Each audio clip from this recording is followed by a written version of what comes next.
আপনারা দায়িত্বশীল হবেন, আপনারা অনেক বেশি মানবিক হবেন। শুধুমাত্র মানবিক মানুষের জন্য হবেন না, প্রাণীকুলের জন্য মানবিক হবেন।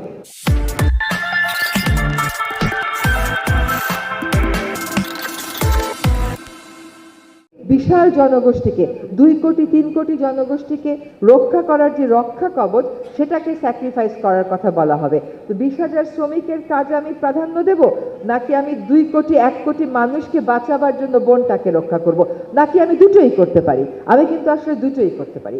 এই প্রথম থেকে পরিকল্পনা ঠিক করলে দুটোই করতে পারি, প্রথম থেকে অন্যায়ের বিরুদ্ধে অবস্থান নিলে দুটোই করতে পারি। ঢাকা শহরে 7টা নদী, ঢাকা শহরের মানুষের খাবার পানি নেই, খাবার পানি গিয়ে আনতে হয় হচ্ছে কোথা থেকে বলেন? মেঘনা থেকে। ওই অত দূরে মেঘনা থেকে খাবার পানি আনবার যে টাকা, সেটাও কিন্তু আপনার আমার পকেট থেকেই যাচ্ছে। আমাদের প্রকৃতিটাকে সকলেরই ওন করতে হবে, এটা কোনো বিশেষ গোষ্ঠীর হাতে ছেড়ে দেওয়ার কোনো সুযোগ নাই। আপনি সেই উন্নয়নটাকে গ্রহণ করবেন যে উন্নয়নটা প্রকৃতিকে ধ্বংস করে না। প্রকৃতিটাকে মাঝখানে রেখে আপনার জীবনধারা এবং উন্নয়নকে সাজাতে হবে। আপনি যদি আপনার জীবনধারা আর উন্নয়নকে মাঝখানে রেখে প্রকৃতি সাজাতে যান, তাহলে মা হিসাবে আপনি খুব একটা রেসপন্সিবল কাজ করবেন না। ফলে প্রকৃতি রক্ষায় আমাদের যেমন দায়িত্ব আছে সরকার হিসাবে, প্রতিটা নাগরিকের দায়িত্ব আছে। এনভায়রনমেন্ট অনেকটা ডেমোক্রেসির মতন। ডেমোক্রেসির যেমন প্রত্যেকটা মানুষের দায়িত্ব আছে, পরিবেশের ক্ষেত্রেও কিন্তু তেমনি প্রত্যেকটা মানুষের দায়িত্ব আছে। আপনি এলিফ্যান্ট রোডে যাবেন আর একটা একটা করে ময়লা ফেলবেন, আর সিটি কর্পোরেশনের লোক এসে একটা একটা করে ময়লা তুলবে, তা কিন্তু হবে না।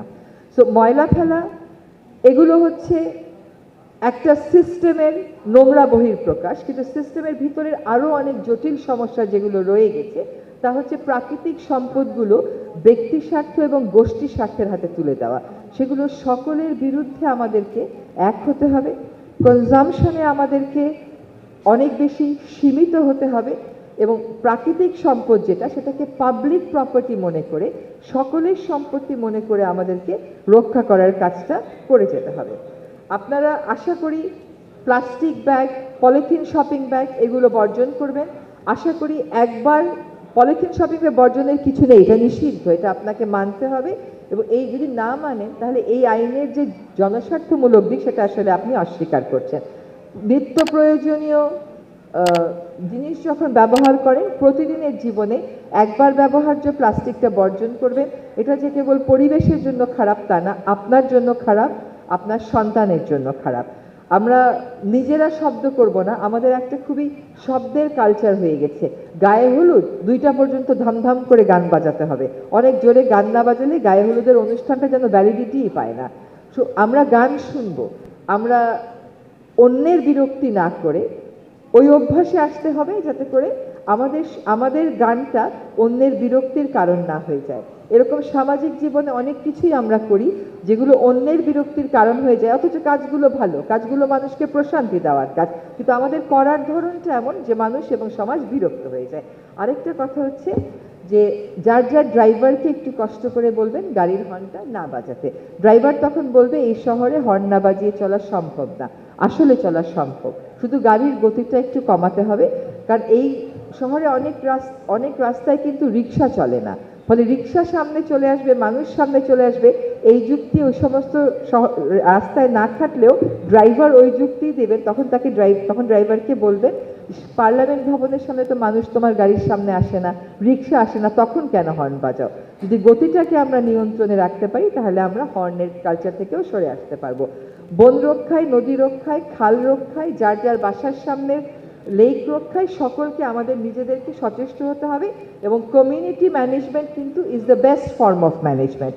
কমিউনিটি যখন কনসিয়াস হয় অ্যান্ড রেসপন্সিবল হয়, তখন সরকারের কাজটাও সহজ হয়ে যায়। আমি মনে করি আমার মডেল হচ্ছে কমিউনিটিকে ইনভলভ করে পরিবেশের সম্পদগুলোকে বাঁচিয়ে তোলা। আমরা অবশ্যই আশা করি যে আপনারা দায়িত্বশীল হবেন, আপনারা অনেক বেশি মানবিক হবেন। শুধুমাত্র মানবিক মানুষের জন্য হবেন না, প্রাণীকুলের জন্য মানবিক হবে। এখন দেখতে ভালো লাগে যে ঢাকা শহরে স্ট্রে ডগের সংখ্যা কিন্তু আস্তে আস্তে কমে যাচ্ছে, কারণ তরুণ প্রজন্ম তাদের দায়িত্ব নিতে শিখেছে। একটা দেশ কেমন, ওটা যদি রাস্তায় তার স্ট্রে ডগের স্বাস্থ্য কেমন, ওটা দেখলেই বোঝা যায়। ওইখান থেকে যখন আমাদের উত্তরণ ঘটছে, তার মানে আমাদের মানসিক স্বাস্থ্যের, মানসিকতারও অবশ্যই উন্নয়ন ঘটছে। আমরা নাগরিক হিসাবে নিজেদের অধিকারের কথা যতটুকুন বলবো, তার চাইতে অনেক বেশি নিজেদের দায়িত্বের কথা বলবো। আমাদের সমাজটা একটা খুবই ভঙ্গুর অবস্থায় এখন আছে। এতদিনের এক্সপ্লয়টেশন, এতদিনের অব্যবস্থাপনা, এইটার ভার আপনাদেরকে অনেক বেশি বহন করতে হবে আমাদের চাইতে। আমরা তো কয়েকদিন পরে চলে যাব। আমাদের দায়িত্বজ্ঞানহীন উন্নয়নের যে বোঝা, ওইটা আপনাদেরকে বহন করতে হবে।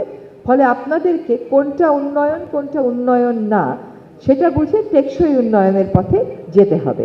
আশা করি ভবিষ্যতের নাগরিক হিসাবে সবার উপরে দেশকে রেখে, সবার উপরে দেশের স্বার্থকে রেখে, দেশে যাতে ন্যায় বিচার প্রতিষ্ঠিত হয়, দেশে যাতে টেকসই উন্নয়ন নিশ্চিত করতে পারি, কেউ যেন এই উন্নয়নের যে নেট আছে তার বাইরে না থাকেন, সেই সুবিধাবঞ্চিত মানুষের জন্য কাজ করতে পারি, সেই প্রত্যয় নিয়েই আগামীর পথযাত্রা আপনাদের হবে। সকলকে অনেক ধন্যবাদ।